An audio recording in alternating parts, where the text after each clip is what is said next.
आज हम लोग जानेंगे दोस्तों एसी के इनडोर में जो सेंसर लगा हुआ रहता है, एयर सेंसर रहता है, कॉइल सेंसर रहता है और रिमोट किस सेंसर से काम करता है।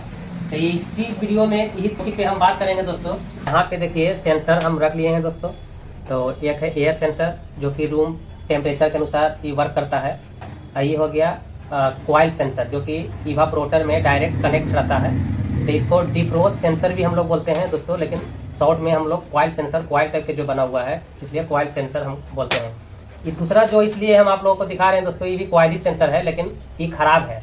तो खराब जब रहता है तो इसका मान नहीं बता पाता है, इसलिए तो सबसे पहले इसका सेंसर का चेक करते हैं। सेंसर चेक करने के लिए हम लोग को जो मल्टीमीटर, इसलिए कि उसमें इसमें किलो ओम में रेजिस्टेंस बताता है, तो इसको मल्टीमीटर से ही चेक करना पड़ेगा। तो यहाँ पे देखिए ओम में हम इसको कनेक्ट कर लिए हैं, जो कि कंटिन्यूटी है 200 ओम है, फिर है 2000 ओम है, फिर 20 किलो ओम है, फिर 200 किलो ओम है। तो 20 किलो ओम में हम इसको रख लेंगे। इसके बाद हम आपस में दोनों जब टच करेंगे तो यहाँ पे मान बताना चाहिए, तब चेक करना है सेंसर। बार बार इस वीडियो में हम आप लोगों को बता रहे हैं दोस्तों कि मल्टीमीटर आप चेक कीजिए अपना सही है कि नहीं है।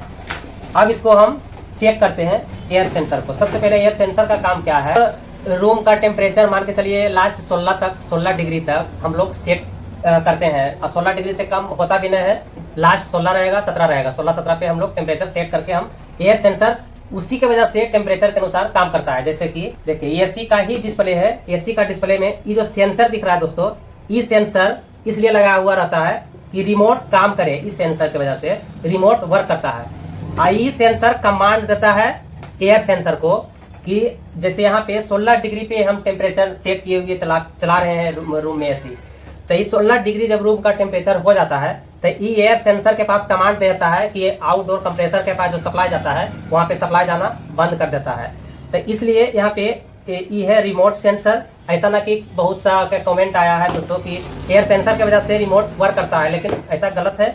इस सेंसर अलग से डिस्प्ले में ही 99% आपको मिलेगा। एसी का डिस्प्ले में ही आपको ये रिमोट सेंसर मिलेगा। तो रिमोट अगर नहीं काम करता है तो सबसे पहले रिमोट को चेक कीजिए। यहाँ पे जब हम प्रेस करेंगे तो वहाँ पे लाइट दिखेगा, जैसे कि आप लोगों को दिख रहा होगा।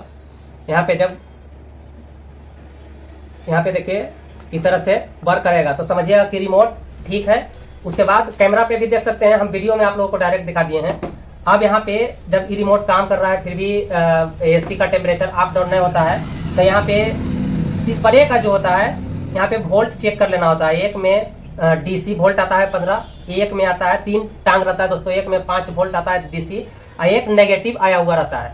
तो यही कमांड देता है एयर सेंसर को कितना टेम्परेचर पे चल रहा है, कितना टेम्परेचर पे कट करता है, तो उस टेम्परेचर के अनुसार काम करता है। तो यहाँ पे हम दोनों को साइड करते हैं दोस्तों, समझ गए होंगे। अब बात कर लेते हैं एयर सेंसर और कॉइल सेंसर के बारे में।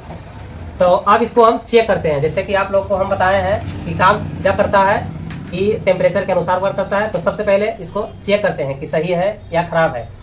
तो यहाँ पे दोनों को, यहाँ पे देखिए हम मल्टीमीटर को 20 किलो ओम पे हम रख लिए हैं। अब दोनों को आपस में टच करेंगे। यहाँ पे देखिए एयर सेंसर का जब हम चेक कर रहे हैं तो कितना है 11.22, मतलब 11 किलो ओम का ही सेंसर है। तब इसको हम कैसे चेक करेंगे कि सही है कि खराब है। यहाँ पे तो ये बता दिया दोस्तों कि 11 किलो ओम का सेंसर है। तो सबसे पहले इसको चेक करने के लिए तो यहाँ पे जब इसको हम हीट करेंगे हाथ से तो इसमें आगे पीछे टेम्परेचर होना चाहिए। यहाँ पे जो है 11 किलो ओम की जगह कमना चाहिए, ये हम बताते हैं। देखिए यहाँ पे हीट कर रहे हैं, हीट जब कर रहे हैं देखिए कम रहा है, टेम्परेचर कम रहा है, किलो ओम कम रहा है। देखिए देखिए और कम रहा है।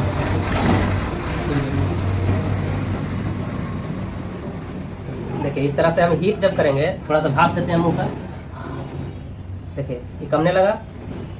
तो इस तरह से जब आपका मान आगे पीछे होता है देखिए ये बढ़ने लगा, फिर वहीं पे आ जाएगा जितना किलो ओम का ये सेंसर था वहीं पे आके ही अटक जाएगा। तो इस तरह से सेंसर को हम चेक करते हैं। तो ये सेंसर मेरा ठीक है। बहुत बार सेंसर खराब होने से एरर भी आता है। E1 E2 के बारे में कुछ एरर आ सकता है आपका। तो एरर जब आता है, जैसे ही एसी ऑन कीजिएगा एरर आ जाए तो सेंसर को चेक कर लेना बहुत अनिवार्य होता है दोस्तों। सेंसर चेक करने के लिए जैसे कि अभी हम बताए हैं आप लोगों को, इस तरह से सेंसर को चेक कीजिए। तो यहाँ पे देखिए एयर सेंसर मेरा ठीक है अब बात कर लेते हैं दोस्तों कॉइल सेंसर। कॉइल सेंसर का हम चेकिंग के बारे में हम बताते हैं। कॉइल सेंसर का भी चेकिंग सेम रहता है। इसको बोलते हैं डिफ्रोस्ट सेंसर।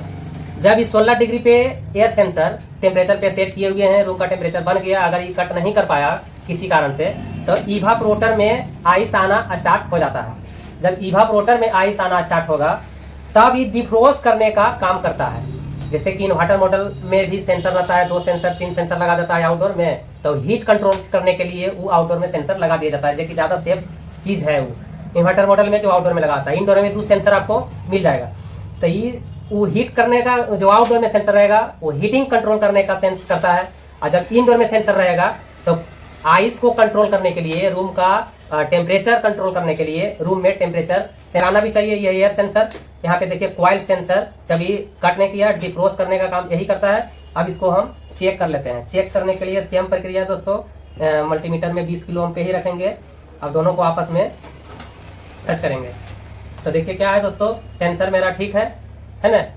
गलत है दोस्तों, सेंसर ठीक नहीं है, कि सेंसर मेरा खराब है। जैसे कि आप लोगों को दिखा रहे हैं, कुछ नहीं बता रहा है, कोई ओम कोई रेजिस्टेंस नहीं है, तो सेंसर खराब है। इस तरह से जब आता है तो डायरेक्ट आपको एरर ही आएगा, एरर आ जाएगा एसी में। तो इस सेंसर को हम डायरेक्ट रिप्लेस कर देंगे। तो यहाँ पे इसको साइड करते हैं, और वही सेम सेंसर है कॉइल का दूसरा है। अब यहाँ पे इसको चेक करते हैं। तो इसको भी चेक करने के लिए सेम प्रक्रिया रहेगा, दोनों को आपस में हम दोनों को टच करेंगे। देखिए कितना आ गया, 11 किलो ओम का ईवी है सेंसर कॉइल का। इसको भी जब हम इसको हीट करेंगे तो देखिए कमना स्टार्ट हो गया, कम रहा है। तो इस सेंसर ईवी सेंसर ठीक है, कमना स्टार्ट हो गया। अगर इस सेंसर देखिए ठीक है, पहले क्लियर कर देते हैं, सेंसर ठीक है। इस सेंसर का सेम मान बताया दोस्तों, ईवी सेंसर का सेम मान बताया। आप लोगों को लगता होगा कि अगर सेंस करते समय ईवी तो कट कर सकता है, लेकिन नहीं। एक्चुअली होता क्या है कि इस सेंसर का रेजिस्टेंस थोड़ा सा कम रहता है, और इस एयर सेंसर का रेजिस्टेंस थोड़ा सा ज़्यादा रहता है। इसलिए कि जब इस 16 डिग्री पे कट नहीं कर पाया तो आइस आना इवापोरेटर में इतना बहुत जल्दी तो नहीं आता है, लेकिन जब 10-12 टेम्परेचर होगा पहुंचेगा रूम का तो आइस आना स्टार्ट हो जाता है। तो इसलिए यहाँ पे अगर इससे थोड़ा सा ज़्यादा रेजिस्टेंस रहा तो ये कट करना चाहिए। तो इसलिए इसको बोलते हैं डिफ्रोस्ट सेंसर। तो इसी तरह से इसको चेक करना है। जब ये कटने किया तो ये कट कर देगा, आउटडोर के पास सप्लाई जाना बंद कर देगा। जबकि इन्वर्टर मॉडल में सेंसर तो चेक करने का ये सेम रहेगा, लेकिन आउटडोर में क्या होता है, इन्वर्टर मॉडल में क्या होता है, स्पीड को स्लो कर देता है, क्योंकि वेरिएबल कंप्रेसर लगा हुआ रहता है। वेरिएबल कंप्रेसर उसी एसी में लगा हुआ रहता है दोस्तों। उस एसी को हम लोग इन्वर्टर एसी बोलते हैं। मतलब कि एसी सप्लाई जाके डीसी में कन्वर्ट करके फैन मोटर भी चला सकता है डीसी से, और कंप्रेसर भी डीसी से चलाता है। इसलिए नॉन इन्वर्टर में डायरेक्ट कंप्रेसर के पास सप्लाई जाना बंद कर देता है। जब टेम्परेचर जितना पे सेट किए हुए है उतना बन जाएगा रूम का तब। जबकि वही इन्वर्टर मॉडल में टेम्परेचर जब बन जाता है तो वह स्पीड को स्लो कर देता है, आरपीएम पूरा स्लो कर देता है। यही रूम का टेम्परेचर बढ़ता है, तो जैसे ही गेट खोलेंगे तो रूम का टेम्परेचर बढ़ा तो फिर से कंप्रेसर स्पीड हो जाता है। उसको वेरिएबल कंप्रेसर बोलते हैं, इन्वर्टर मॉडल में लगा हुआ रहता है। तो आई होप तो आप लोग समझ गए होंगे दोस्तों इन्वर्टर मॉडल और नॉन इन्वर्टर मॉडल में। तो फिर मिलते हैं नेक्स्ट वीडियो में। चैनल को सब्सक्राइब नहीं करते हैं दोस्तों, इस पर भी ध्यान दीजिए।